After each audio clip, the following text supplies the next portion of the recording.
예, 최근 우리 당에서 이번 21대 국회를 마무리하기 직전까지 해야 될 세 가지 과제가 있었습니다.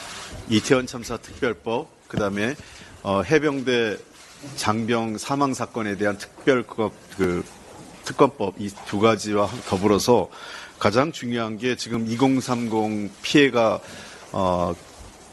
가장 많이 있는 전세사기 특별법의 처리입니다.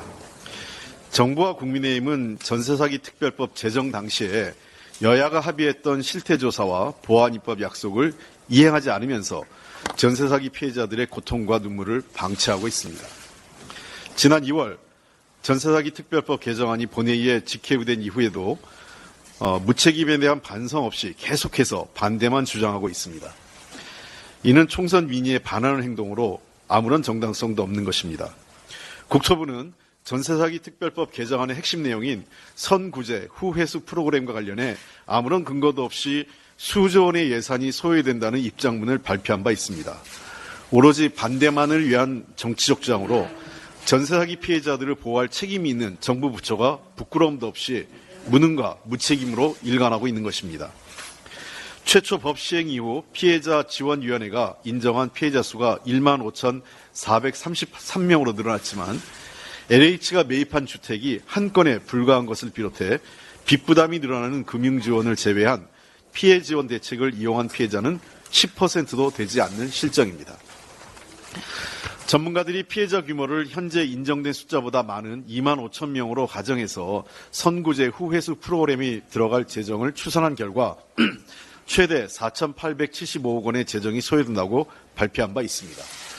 이는 정부가 법안 반대를 위해 주먹구구시로 발표한 수조 원에 미치지 않을 뿐 아니라 선구제 후회수가 이루어져 손실률이 50%가 될 경우에는 그 규모가 더 줄어들 수도 있습니다.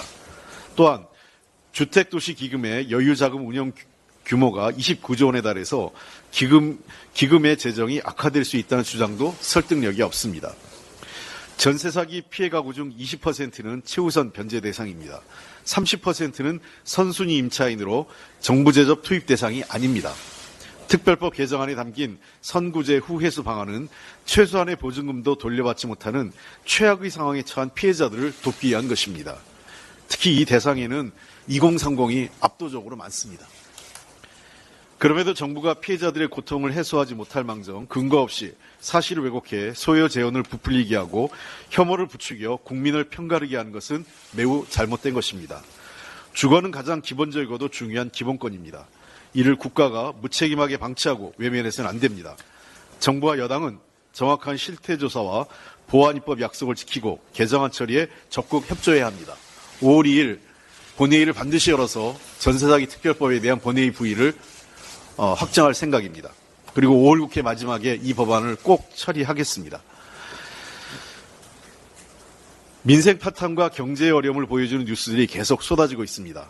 23일 한국은행이 발표한 생산자 물가지수는 4개월 연속 상승한 것으로 나타났고 특히 농림수산식품 가격지수는 154.20으로 역대 최고치를 경신했습니다. 사과, 배, 대파에 이어 배추, 양배추, 양파, 참외 등 먹거리 물가가 급등하고 있습니다. 많은 이 부모님들이 아이들 과일 사주는 것도 겁난다 이런 말씀들을 하고 계십니다. IMF는 실질 성장률에서 잠재 성장률을 뺀 우리나라의 올해 GDP 갭을 마이너스 0.54%로 추정한 바 있습니다. 이는 경기가 침체기에 접어들고 있음을 뜻합니다. 고물가로 국민 생활이 궁핍해지고 경기가 침체되기 시작하면 정부는 적극적인 확장 재정 운용으로 민생을 뒷받침하고 경제 성장의 모멘텀을 만드는 것이 재정 정책의 기본 중의 기본입니다. 그러나 윤석열 정부는 정확히 거꾸로 가고 있습니다. 정부는 지난 3월 2025년도 예산안 편성 기본 방향을 확정했는데 정부 재량 지출을 10% 이상 감축해 건전재정 기조를 유지하겠다는 것이 핵심입니다. 이대로라면 정당한 이유나 분석 없이 무조건 예산을 깎으라는 대통령의 정말 경제에 대한 무지한 아무것도 이해하지 못하는 대통령의 말 한마디에 R&D 예산이 난도질 당했던 것과 같은 일이 지금 우리 재정 운영에서 나타나고 있는 것입니다. 국민에게 고통을 전가하고 경제를 가라앉게 하는 묻지마시 건전재정 기조가 모순적인 감세정책, 섬신석 정책 남발과 겹쳐서 실제로는 국가재정을 망가뜨리고 경제 주체들을 더 혼란스럽게 하고 있습니다.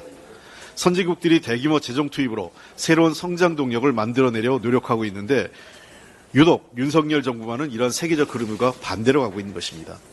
미국이 인플레이션 감축법 등으로 수조 달러 규모의 재정 투자를 진행하고 일본과 EU 등도 첨단 산업 육성, 디지털 전환, 탄소 중립을 달성하고자 막대한 예산을 투입하고 있습니다. 그러나 윤석열 정부만 재정을 부실화하고 국가 역량을 쇠퇴시키는 말뿐인 건전 재정을 표방하면서 국민의 삶과 우리나라 경제 성장의 기반을 허물어뜨리고 있는 것입니다. 더욱 문제인 것은 학자들마저 윤석열 정부는 정책 비전에 체계화를 시도하지 않는 독특한 사례라고 평가하면서 정책 자체가 없다고 비판하고 있습니다. 이미 정책 자체가 없는 무능과 무책임은 심판받았습니다. 그럼에도 국정기조를 바꾸지 않는다면 그것은 윤석열 정권의 불행한 결말로만 끝나는 게 아니라 국민의 삶과 한국 경제에 큰 그림자를 드리우게 될 것이라는 점을 깊이 인식해야 합니다.